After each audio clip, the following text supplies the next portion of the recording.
Deep beneath the streets, inside the old brick conduits that once carried drinking water to millions.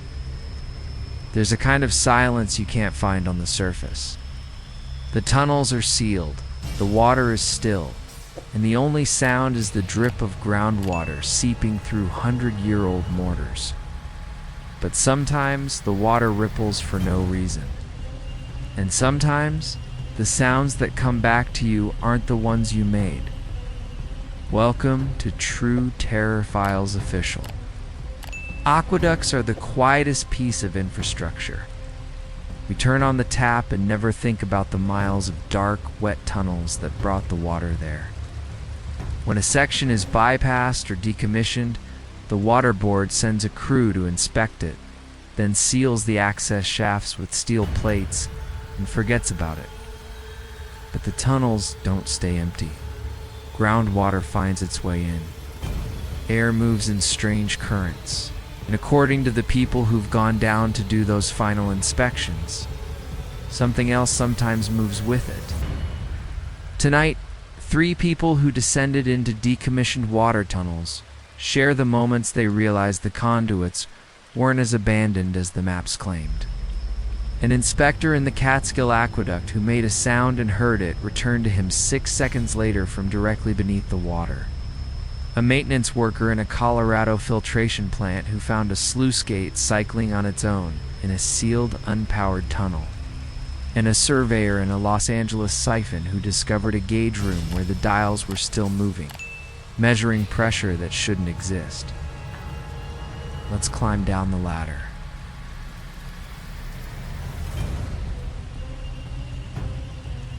Cale Emmerich had been a tunnel inspector for the New York City Department of Environmental Protection for 9 years. And he'd walked just about every mile of the Delaware and Catskill aqueducts that were still active. The section he was assessing on this day, a 200-foot deep vertical shaft, and a mile-long stretch of decommissioned. Brick conduit that had been bypassed in 1957 was a relic, and he was only there because a routine surface survey had suggested the soil was subsiding. He descended the rusted ladder bolted to the shaft wall, his headlamp cutting through the heavy, mineral-scented air. At the bottom, the shaft opened into the main conduit, a horseshoe-shaped brick tunnel about 12 feet high, its floor a flat concrete slab with a narrow channel of stagnant water running down the center. The walls were covered in a dark, velvety biofilm, and the only sound was the slow drip of groundwater from the crown. He walked the tunnel for about half a mile, shining his light on the brickwork, tapping the walls with a small hammer to check for hollow spots. When he tapped, the sound was a dull thud, absorbed by the dense brick. Then he stopped to make a note, and the tunnel went silent. In the silence, he heard a tap, a single metallic tap, echoing from somewhere deeper in the conduit. Cale froze. He waited. Tap came again. Can't. Then a third. He recognized the rhythm. It was the same pattern he'd been tapping with his hammer moments before. A quick 3 count followed by a pause. But it was coming from the direction he hadn't yet walked, and it arrived 6 seconds after his own last tap. He shone his light down the tunnel. It's nothing but the black water and the curving brick. He put his hammer against the wall and deliberately tapped once. A single tap came back. 6 seconds later from the darkness, he tapped twice, and 2 taps echoed back.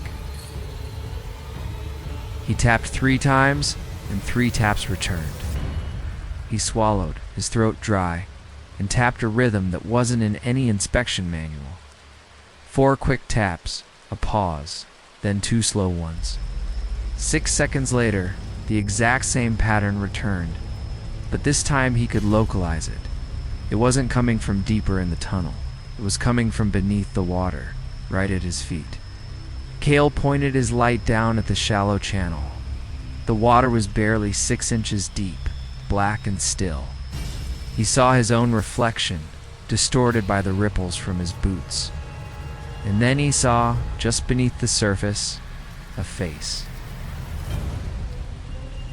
Pale, bloated, the eyes wide and unblinking. The mouth open in a silent "oh." It was a man's face, and it was looking up at him from less than a foot away. The mouth moved, and Cale heard the tap again, this time from the water itself, a vibration that traveled up through his boots. The man in the water was tapping on the concrete floor of the channel with his fingernails.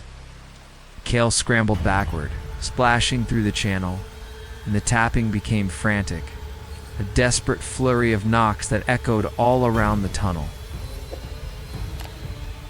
A voice, wet and distorted, bubbled up from the water.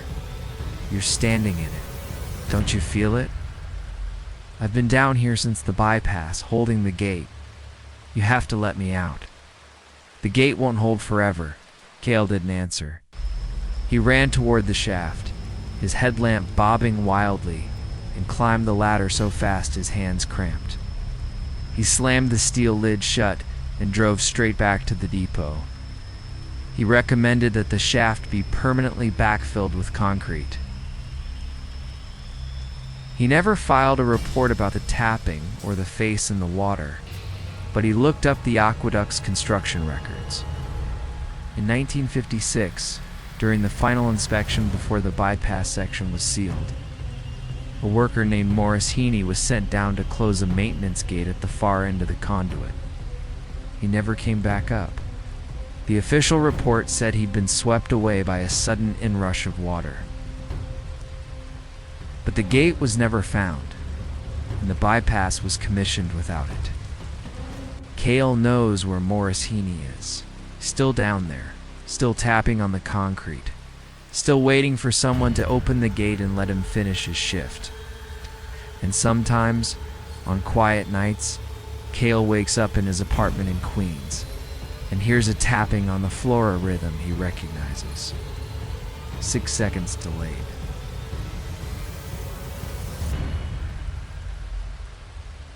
Sylvester NGO had been a maintenance mechanic for water treatment plants for over 20 years. He'd seen just about every configuration of pumps, pipes, and valves that man could devise. The Monte Vista filtration plant was an old beast built in 1938, decommissioned in 1982, and now scheduled for demolition. His job was to tag and remove any salvageable equipment before the wrecking crew arrived. He spent his first day cataloging the upper levels, the mixers, the chemical feed systems, the control panels. On the second day, he went into the basement service tunnel, a narrow concrete corridor lined with sluice gates that once controlled the flow of raw water from the reservoir.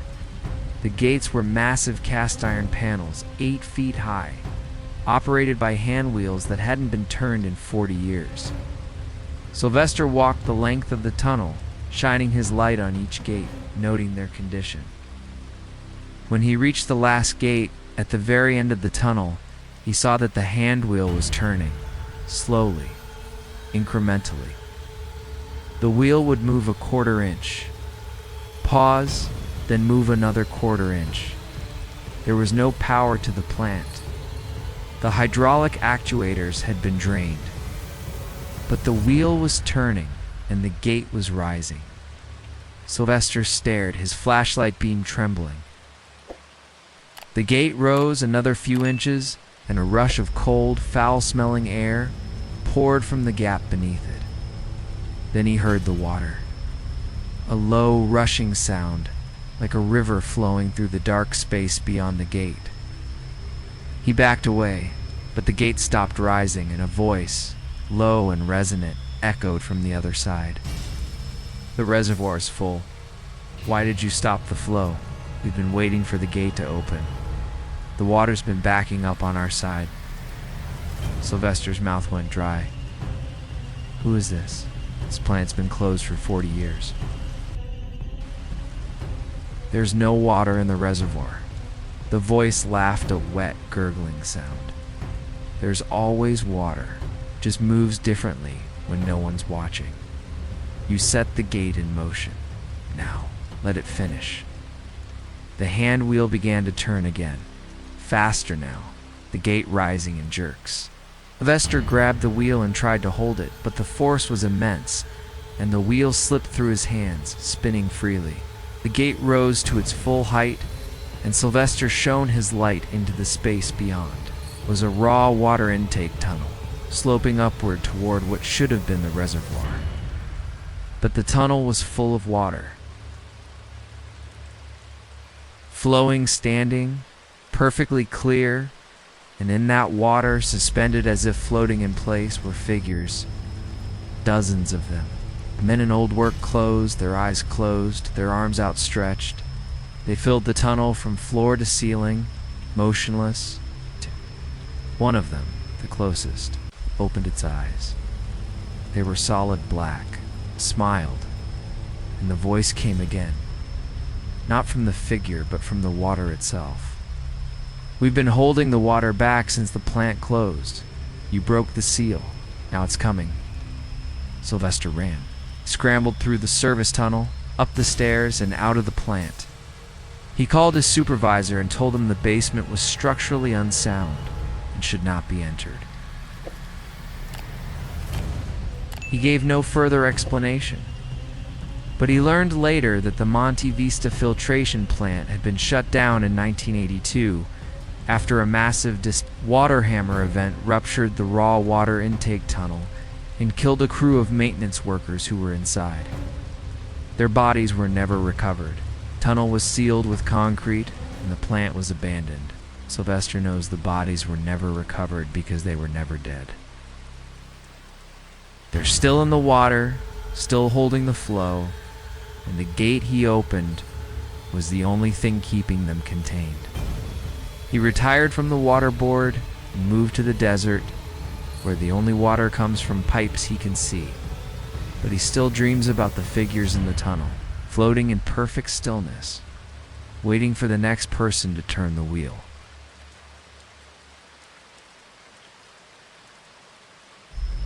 Nona Calderon was a hydraulic engineer with the Los Angeles Department of Water and Power.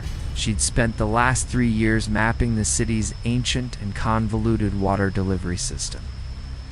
The Subriver siphon was a marvel of 1920s engineering, a massive inverted siphon that carried aqueduct water under the Santa Clara River through a series of deep concrete pipes in a gauge room that monitored the pressure. The siphon had been bypassed in 1968 after a new bridge aqueduct was built, and the gauge room had been sealed and forgotten. Nona's job was to assess the old siphon for a potential reactivation study, which meant she had to descend into the gauge room and check whether the instruments were still functional. She climbed down the ladder, through the manhole, and into the cool, dry dark.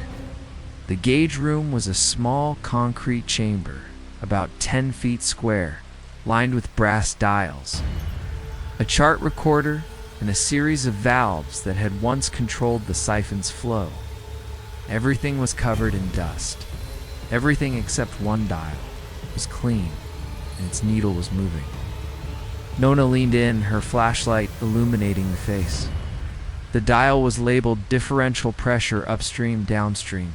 The needle was flickering between 0 and 20 psi, a steady rhythmic oscillation that matched no known hydraulic pattern. She tapped the dial. Needle jumped, then returned to its rhythm. She checked the chart recorder. The paper roll was fresh, unyellowed, and the pen was tracing a slow, wavy line. The date stamp on the paper was today. The siphon had no water. The upstream gates had been closed for 50 years. But the chart recorder was logging pressure changes. Nona keyed her radio to call her supervisor, but the radio only emitted a low, staticky hum. The hum resolved into a voice, a man's voice, calm and measured. Downstream pressure dropping. Need to open the bypass valves or we'll lose the siphon. Nona froze. The voice was coming from the speaker on the chart recorder, a small grill she hadn't noticed. She leaned closer. "Who is this?" "This channel is not in use." The voice responded immediately, though she hadn't keyed any mic. "This is the night shift operator. We've been maintaining the siphon since the bypass. The water still flows through the lower leg. Just keep it underground. You have to maintain the pressure or the whole thing collapses. Nona looked at the valves on the wall. One of them, labeled bypass control, was moving. The wheel was turning on its own, as if an invisible hand were cranking it open. The gauge needle swung to 50 sti. The chart recorder pen jumped, sketching a sharp spike. The voice spoke again. Urgent now. Pressure's coming back up. Good. Stay on the line. We'll talk you through the rest of the shift. Nona backed toward the ladder. The valve wheel kept turning, and she heard, from somewhere deep below the gauge room, the sound of water. A massive, rushing torrent, as if the old siphon had suddenly filled with flow. She scrambled up the ladder, bursting into the California sunlight. She resealed the manhole and drove back to her office, where she recommended that the siphon be permanently grouted and abandoned. She didn't mention the voice. She didn't mention the moving valve, but she found the old shift logs in the archives. On the night of November 17, 1928, the Subriver siphon experienced a catastrophic pressure drop. The night operator, a man named Vicente Herrera, radioed that he was entering the gauge room to manually open the bypass valves. He never came out. The St. Francis Dam had just failed upstream, and a wall of water was bearing down on the river. They sealed the manhole and evacuated. Vicente Herrera was never recovered. Nona knows he's still in the gauge room, still maintaining the pressure, still waiting for the bypass to be opened. And she knows that somewhere in the dark, the siphon is still flowing. 3 tunnels. 3 encounters with the things that still move in the dark water. Cale Emmerich tapped a hammer against a brick wall and heard the same pattern returned from beneath his feet. A worker who's been trapped in a bypassed aqueduct since 1956, still tapping, still waiting for someone to let him out. Fester NGO watched a sluice gate rise on its own in a sealed, unpowered tunnel and found the raw water intake filled with the bodies of men who died in 1982. Still holding the water back, Nona Calderon discovered a gauge room where the dials were still moving. The chart recorder still logging pressure shifts, and a voice on the speaker still running the night shift since 1928. The old water infrastructure, still out there. Miles of brick and concrete tunnels, sealed shafts, dead plants.